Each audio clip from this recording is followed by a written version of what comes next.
Hello and welcome to the Insights Overflow podcast, episode 5.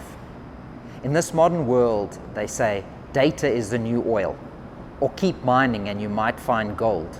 But what happens if you drill for real oil, and what happens if you mine for real gold? In today's episode, I chat with Kevin Schlorke, who's the head of the strategic business unit for Smart Platform Solutions, and we chat about how Schauenburg Systems is deploying their next generation 4.0 solutions to help their customers increase productivity, increase safety, and increase profitability. I hope you enjoy this episode and thank you very much.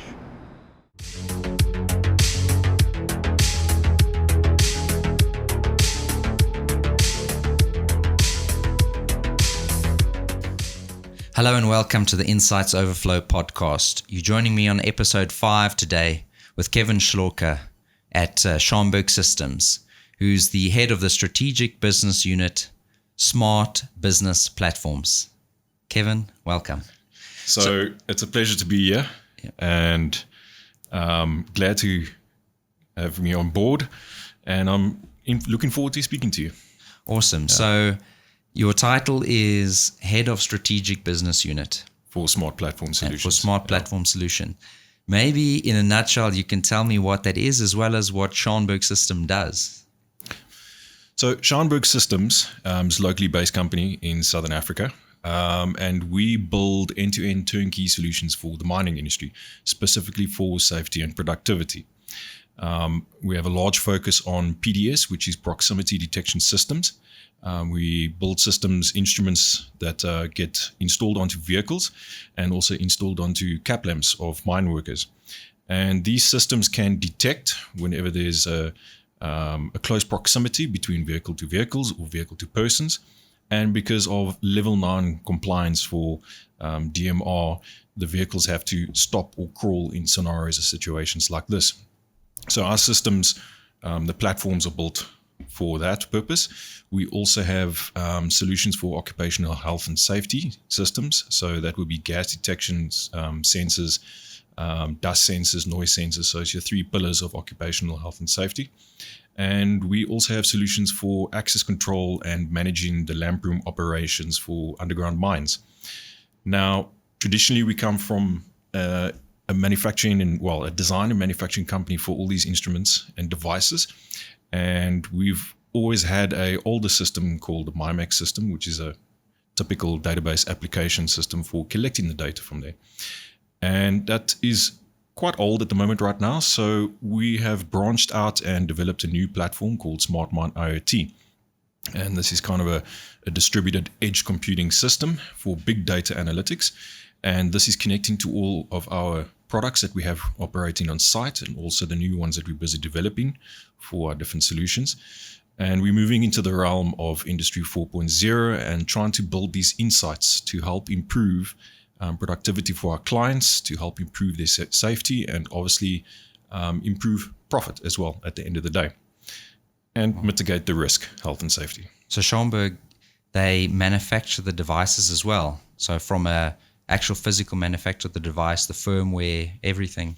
So we have some development partners, and we either outsource the development of these products or we build them in-house. We design them in-house.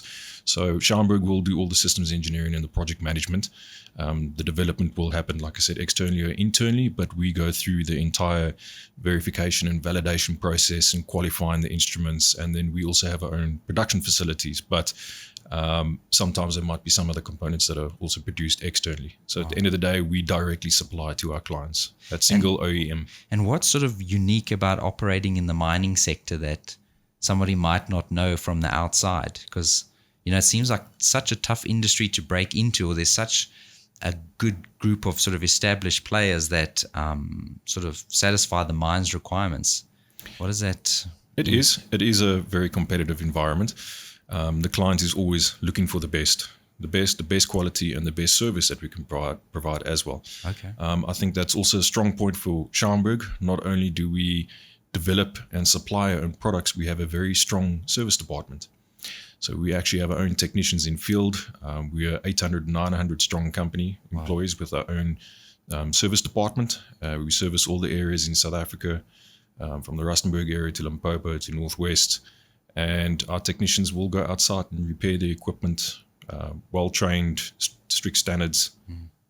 And are there particular types of mines that you guys specialize in, or basically any mine can benefit from? Yeah, so the typical underground hard rock, soft rock. Then we also got surface mines that we target a bit as well, more with the PDS systems. So we've got proximity detection systems for surface mining vehicles as well. But most of the mining sites in our portfolio is underground. Okay. Yeah. And I mean, that system you're calling now smartmine IoT. So like in your mind, what does IoT mean to you in your ecosystem or in your world? It's that bridge between collecting raw data, turning it into information, then contextualizing it, turning it into knowledge. And if you can expose knowledge to the clients or the workers or the operators or the managers on business level, you actually turn that knowledge into insights. And based on these insights, you can react, make informed decisions, or you can even use the insights for training in the sense of improving your operations. You can start detecting where things have gone wrong. Then you can actually start changing your processes, adapting on that. So it's a mixture between being reactive or proactive to either safety scenarios, predicting those as well, and also improving productivity. Yeah, I suppose when some people think of IoT, they think of like a fridge that's going to order from Amazon, for you when it sees like your milk is empty. Yes. But I suppose in the industrial context, it's a very different thing. It's about the connected devices that are sort of operating within the mine, and how do you leverage that data to make better informed decisions. And are mines engaging on these projects like independently, or as far as say IoT is concerned? Say when they think of smartmine IoT, do they think like safety first and foremost because of its association to Schauenburg, or are they thinking, I can connect up this device that's measuring this conveyor belt and sort of all these other elements of the mine that you'd consider also IoT? Well, probably goes hand in hand with Schauenburg's slogan. It's innovation that saves. And innovation that saves. Saves what? Saves lives. Saves cost, saves productivity, saves downtime. So we're trying to hit all those key points, those pain points to our clients, which actually turns into incidents where they have to shut down a mine for 1 or 2 days, or they have to pull staff members out from underground because there was an exposure, or they have to try and determine whether staff can re-enter into the mine based on those environmental conditions as well. So it's all about, safety first and productivity as well. And I think they go hand in hand. Yeah, and one sort of concept I didn't really know about before we started engaging was, I didn't know what a lamp room was. And I sort of actually had to research, and but I suppose for anybody listening that doesn't understand, maybe you can explain what a lamp room is in a mine, and and why it's called that. So it's probably called that because of the cap lamps. And that's obviously the first and foremost, not device, but apparatus that a mine worker should have at all times, and that's their lamp, which obviously goes in their head, the cap lamp, and it will have your battery pack and your light, and that's the basic instrument of it. But we also install the proximity detection mobile units inside the cap lamp as well, so they can be detected by the vehicles. And there's also other instruments that go with the lamp room as well. There's rescue packs that a mine worker has to carry at all times, gas detection instruments as well. I think those are the 3 instruments that we focus on as well. So the lamp room is your first entry point to a working environment. Yeah. And that's it's security controlled. The mining site will have their own time and attendance system on there with their own turnstiles. We can integrate with them as well, put our own business rules in there. So a mine worker will walk into the lamp room. He will go and pick up his issued cap lamp. This is for underground mines. And that mine worker is always issued with a cap lamp with that unique mine number for as long as he works there. Oh, wow. It has to be unique. So you can track them, you can trace them, you can determine any incidents that happened with that lamp as well. So they will normally fetch that lamp. They will fetch a gas detection equipment and a rescue pack, which is allocated to them as well. Okay. And then with that, they will exit the lamp room. Normally you can exit on surface, and then they'll go through other turnstiles that will go underground to the declines or the shafts. But with our access control solution and also with the time and attendance system on site, we can actually put in business rules for the lamp room. So a mine worker, they potentially can't exit the lamp room if they haven't tested their PDS system on the cap lamp. Okay. Or they can't exit the lamp room if they haven't calibrated or tested their gas detection instruments either. So it's all a compliance issue, making sure that all the equipment is working and functional before they go underground. Yeah, and I think one thing that I didn't also understand before we started engaging was when you're detecting gas, it might not be like spikes in gas, but it's got a time component. Yes. So there's exposure over time because these guys work long shifts and they come back the next day. And then it's not just, I detect this issue now. You actually have to collect that data to measure it over time. And then that might actually signal guys to say, okay, well, you've been exposed too much for too long. Yes. But just remind me again, the different gases, there's CO2, I think there's methane, is it? Or normally CO, CH4, O2, NO2, NH3 as well. There's a couple. And what's producing that gas in the mine? Is it equipment or is it just natural forming it's a gas mixture pockets? between equipment and natural gas pockets. Even fires that can occur, even vehicles that pass a gas instrument can actually spike a CO level. And typically that we can note that as well. We can determine where a vehicle was, and in that point in time as well, we know that was a CO spike. But typically environmental conditions, gas pockets can range from a variety of things. Yeah. So the guys, he goes down the mine into the lamp room, and he's got his sensors, and he does his shift, and he comes back. How does that data get from the device to a server or some sort of database? Explain to me the process of how you go from sensor to actually measurable data. So with the smartmine IoT platform, it is a multi-node cluster that we install on surface, but we can actually split it up and install nodes underground if we want to, more robust nodes. At the moment right now, we keep it within a server room and we do all the data acquisition from there. And typically all of that will happen on the mine's own IT network infrastructure and whatever communication systems we roll out over there or piggyback on. For example, our SCAS2 PDS system and the GDI Sentinel gas detection instruments, they work through a sub 1 gigahertz protocol, our own proprietary protocol system that we operate on site. So obviously the more we put down, the more coverage we have. We try to obviously extend it as mine's infrastructure increases as well, because we would like to move along as the phase goes on as well. Because we want to end up getting that near real-time kind of data, so the decisions can be made at that point in time. Some sites may not have the infrastructure, so we only have the luxury of downloading these logs when the instruments go to surface. Okay. So we have to work with that. But obviously, if our clients do want those near real-time insights, it's important to have that communication and network infrastructure laid out as well. It is a challenge and it is an issue sometimes, but it's workable. The mines are moving towards more standardized communication systems.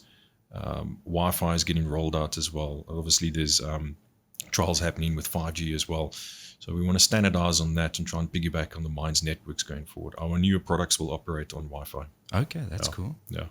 And so, I mean, you use the word a multi-node cluster. Yeah. Right? So I think what was interesting to me, when we first started chatting was, the tech that you guys use. And what's interesting is that it's a combination of almost what you say best in class, different pieces of tech. So it'd be nice to know sort of a little bit about the architecture and sort of the data flow, and understand how that. What does a multi-node cluster mean, and why do you need it, and why did you have to go that route where you could have, say, olden days, a monolith server sitting there running .NET trying to do everything itself. So that brings us to that starting point of smartmine and what we envisioned. Yeah. So I mentioned we got our older system running on a couple of sites, I think almost 160 sites. We got the old MyMax software platform running. And that's, as you mentioned, your traditional monolithic application. So it's a single or multiple apps. You got a data acquisition unit, and then you got the MyMax enterprise system, which you install, and it comes with a database. But the entire thing is isolated on-prem. You have to support it on-prem. The information, to access the information, is not easy because everything gets processed as it goes up the information value chain, and it ends up in a database. And by that time, a lot of key elements or key data points that you could actually use has been filtered out because it's been so processed. Okay. And also trying to access the database can potentially be challenging at some times. So we looked at those kind of two considerations, is the flow of the information value chain, the ease of access along this as well. So we would like to access raw data, we would like to access processed readable data, and we would also like to format that in something that can be translated in Insights. So we looked at that architecture and the different technologies that we could apply to that. And also what's crucial for the mining industry is they need built-in failover and redundancy into this platform. And if you've got a single system and a single server, if that fails, we don't have operations on there, especially when it comes to lamp room management. And we have our access control system running, and we actually have to apply the business rules on the gates and do gate blocking. And if that system's down, then no one can go through. So sometimes they have to bypass the whole system. So it physically blocks the gate. Yeah, so those rules have to be applied. So then we looked at architecture for that as well, and see how we can build a system where if there's a failover, it can actually get rebalanced, if you want to call it, to another server or another node in this case. And that's where we chose the two technologies. So we looked at Kubernetes, which is your cluster orchestration, and that suited what we want to move towards. So distributed edge computing system, multi-node system. It can actually shift and balance and move your software around if nodes goes down. You can also set up multiple databases on each node, master and slaves, and you can automatically switch between them if they go down as well. And also on top of that, for handling mass amounts of data and moving into the realm of big data analytics and exposing this data, we looked at Kafka, Apache Kafka going forward, and it just made sense. It's something that can handle high volumes and high velocity. There's a lot of companies that use it out there. And also it's a great system for streaming data between different sites as well. So when we looked at this architecture, we thought, okay, what do we want to achieve at the end of the day? Not only do we want to achieve collecting information on-prem for one site and showing that to the users and operators, we actually want to collect it across multiple sites for our clients so they can analyze the entire portfolio and how their operations are proceeding on a day-to-day basis or month-to-month basis. And it just made sense choosing that architecture. We also moved away from cloud-based applications. One of the primary requirements for the mining industry is to have these applications and data reside on-prem. And then I suppose you can't say leverage what the hyperscalers like the Azures and Amazons are doing to use their services, because you won't have access to those services. Yes. And also when it comes to, because the solutions that we want to provide are on the operational level. So we want to work on the kind of the real-time critical insights, and being reliant on an external link to a cloud-based system is not always the most reliable way to go. If we can do all the processing on-prem, if we can do all the insights and displays on-prem, it makes our lives a lot easier. We get rid of that risk. And proposing that architecture, I mean, how many years ago is this that you got started on that? I started at Schauenburg in 2018 August, and I think the project was going on for about 3 or 4 months before that. It was still the beginning phases. We had the first draft of requirements, and we had to review it. So I think it's about 4 years now, 5 years. Okay. And was there resistance internally, sort of in this new way of thinking about this IT architecture? Was everybody quite receptive to changing things up a little bit? Always is. Change is always difficult. But I think it's the right direction that we're going towards, because of the infrastructure that we're putting in place to support what we want to achieve. Going the traditional route and having these single applications running on-prem, it's not going to support big data analytics, and that's where we want to be. We envision the smartmine platform being this single integration layer of not just of our products, but also for other third-party vendors that are operating on site. Okay. And we could provide the service to our clients of ingesting all this data on-prem and creating all these dashboards and insights for maintaining and monitoring the instruments and visualizing their operations and mitigating their risk on-prem. So I think we're in the right direction. It's going to make lives a lot easier. We have the right tech in place to actually handle this mass amounts of data.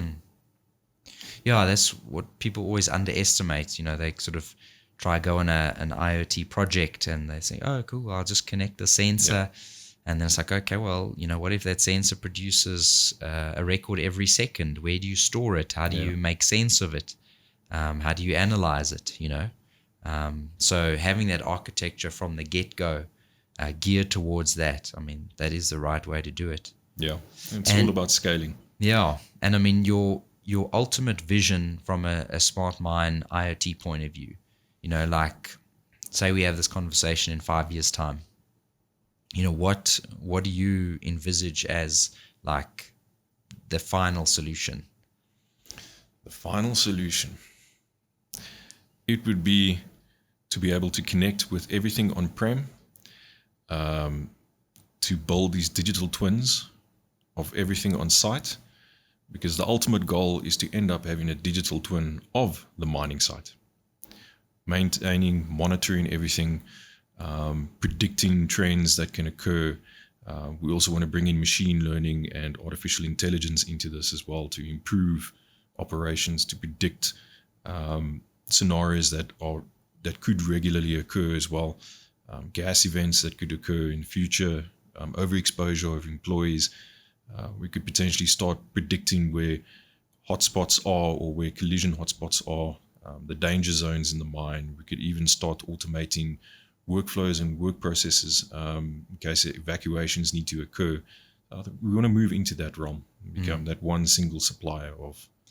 And are the mines asking for that smart mine concept, or is it something that sort of as a vendor you need to educate the mine, or is sort of the mine pulling you in a direction to deliver that, or you basically propose the solution and the mine adopts it?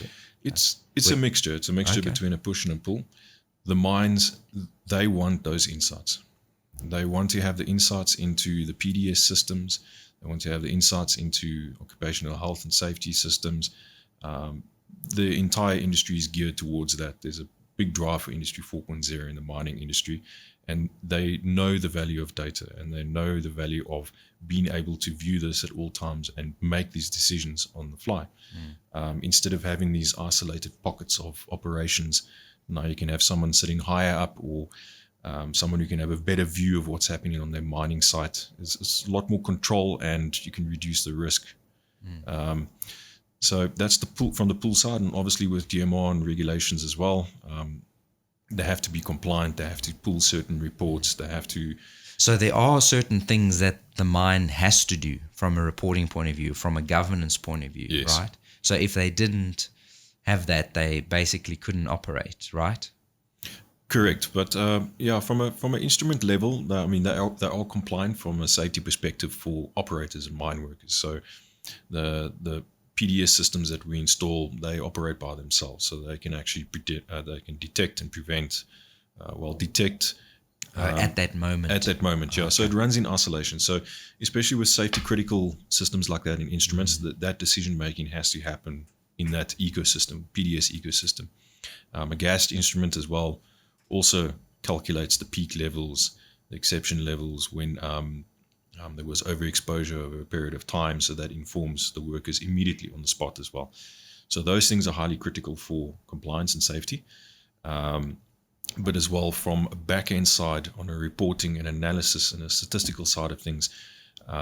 Obviously, they need to generate these reports for weekly kind of analysis of what happened, or if an incident occurred, they need to do investigations on this, or maybe or in a control room, it's for day-to-day monitoring and maintenance, just observing that the site is operating as is. Are the mines quite data savvy, sort of internally, or do they rely on, say your team to provide insights on the data? Like, do they want to slice and dice things themselves? Yes, a lot of our clients, they do have good infrastructure for doing this as well. Okay. We regularly get asked if they can actually collect data from the smartmine platform and provide it to them, so they can actually create their own insights and build their own dashboards. So it could typically be your Power BI tools and those type of tools. Okay, so they might have an internal project where they might need some of that data for. Yeah, or they could have their in-house team themselves that actually generate and create all these dashboards.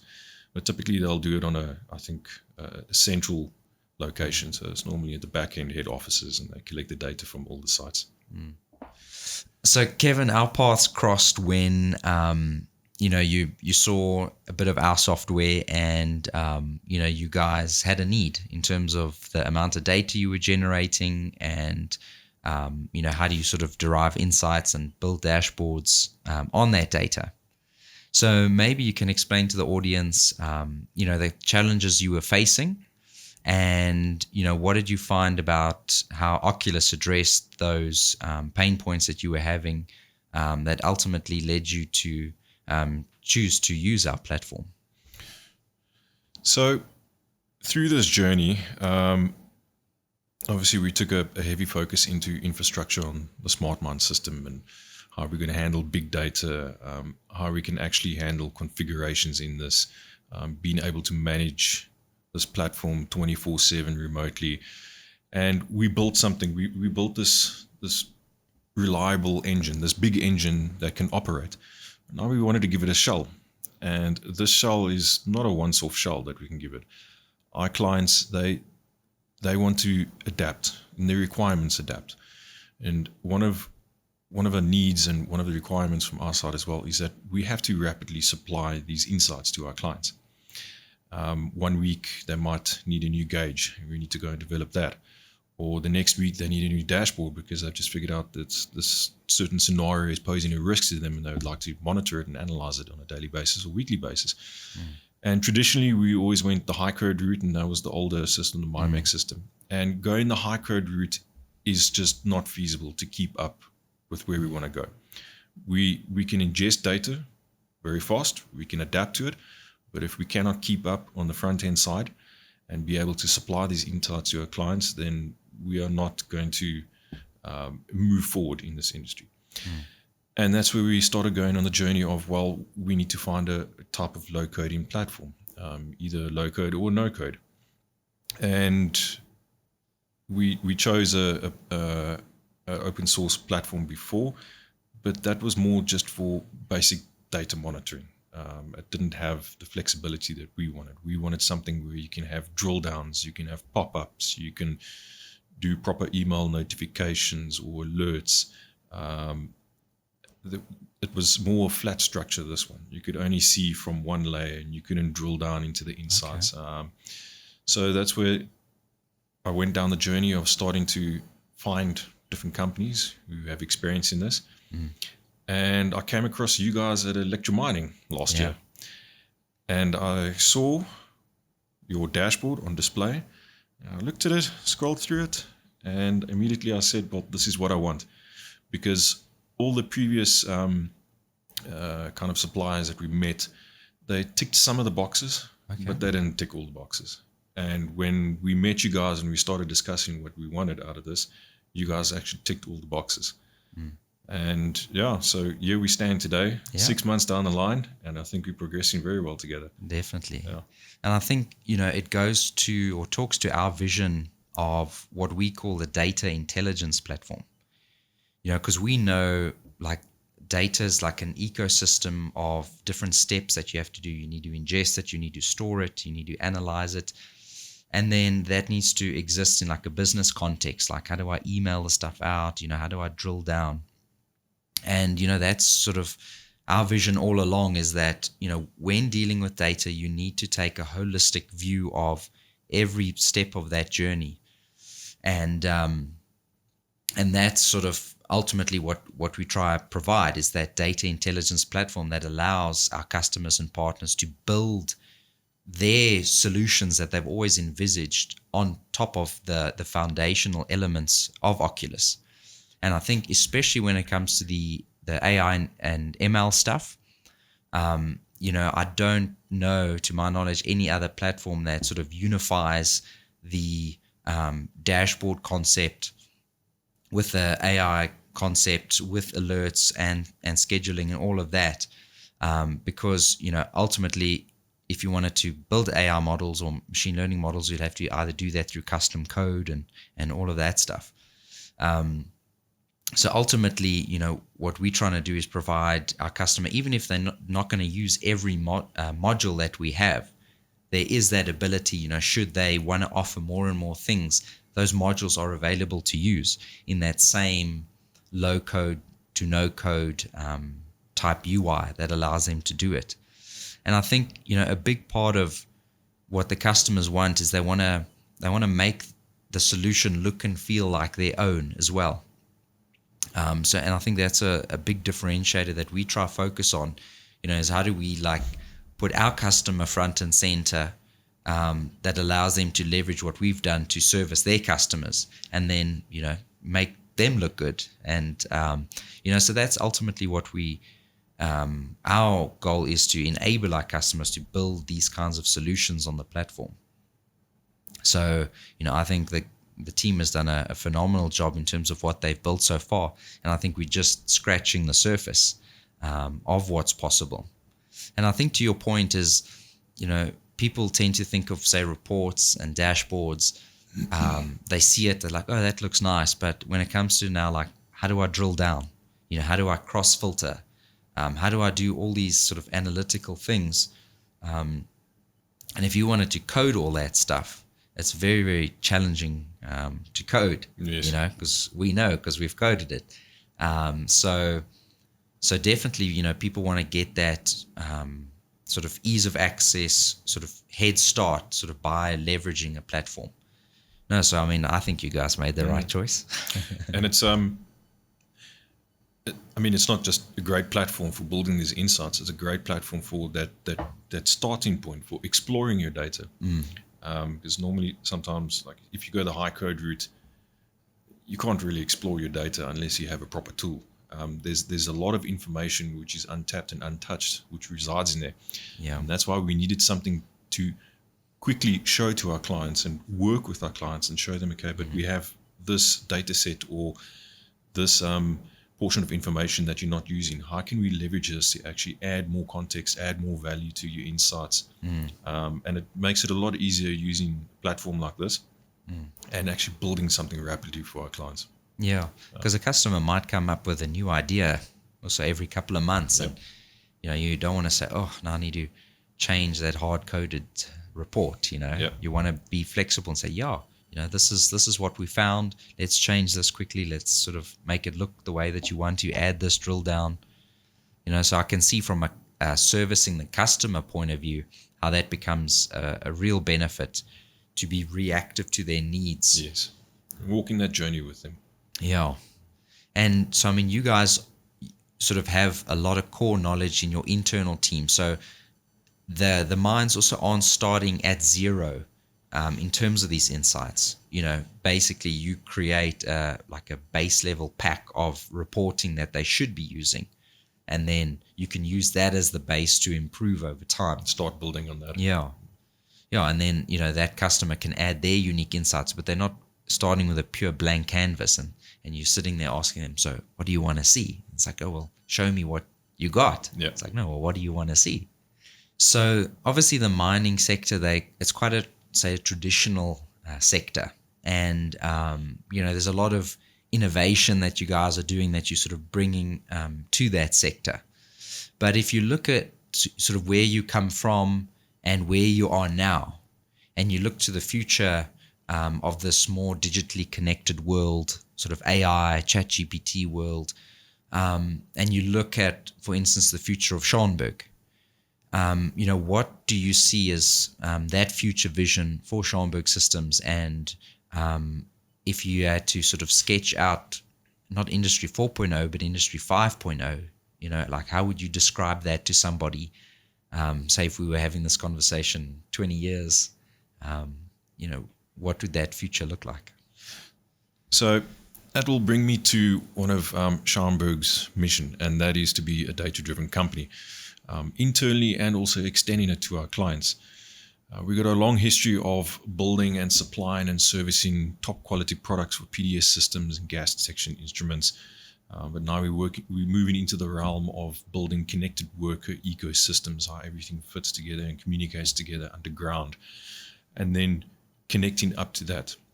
So our drive is to put a heavy focus on data and information going forward. And I think it's in line with what the mining industry is looking towards right now. They are also picking up on the value on this, on the importance of it. And that is our future and our path going forward. We want to connect to, the ideal goal will be able to connect to everything on site and build this one holistic picture of the mining site, and being able to provide our clients with these insights that will improve their productivity and their safety. Also this year and next year, we want to start exploring the possibility and the options of leveraging AI and machine learning to actually do proper predictive analytics. Even start moving into the realm of condition monitoring on assets and predictive maintenance. So there's a lot that we can open up. And it also helps being kind of that single OEM or that single supplier to a client. So one company, one voice, we'll support everything with them as well. And I think that talks to your concept of turnkey. Yes. I think that's probably something that people don't talk enough about, because maybe a lot of guys, if they want to satisfy these requirements, need to go to multiple vendors to have it happen. But turnkey seems to me like the most logical thing to do. Yeah, creating that I've seen that single portal that our clients or users or operators or managers or business executives can actually just log in and see all their insights on one platform. Yeah. I think that's our future, and that's where we want to extend towards. So, the vision of the future is sort of like a totally digitally driven mine. Correct. Yeah. No, that makes a lot of sense. And I can see, if you sort of take people out the equation and sort of put technology, there's, say, less lives to risk in the process, I suppose. They're probably, you'll never get rid of labor from a mining point of view at all. But you want to sort of be smarter and be more careful with that labor, to make sure it's safer and more efficient as much as possible. Correct. Yeah. It complements the operations on site. Yeah. It enhances the safety.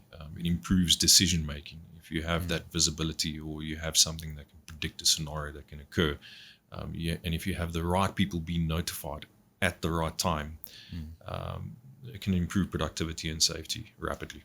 And does Schauenburg Systems operate outside of South Africa? Any other mines? We've got a few mining sites in Africa as well. Okay.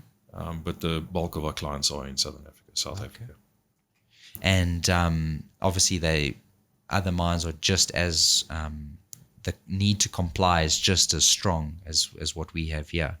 So, they'll also benefit from all of these innovations that you're doing here. Correct, yeah. So, Kevin, thanks for chatting with me today. Thank you, Andrew. And if people want to learn a little bit more about Schauenburg Systems and what you guys do, how do they find out more information? Is there sort of a website or? Yeah, you can visit our website, which is schauenburg.co.za, www.schauenburg.co.za. Okay. We've got a lot of content on there, all the different solutions that we're supplying. Okay. Marketing material, upcoming solutions, yeah. Cool. Well, thanks for joining me today. So you've been listening to the Insights Overflow podcast, episode 5, with Kevin Schlorke from Schauenburg Systems. Thank you very much.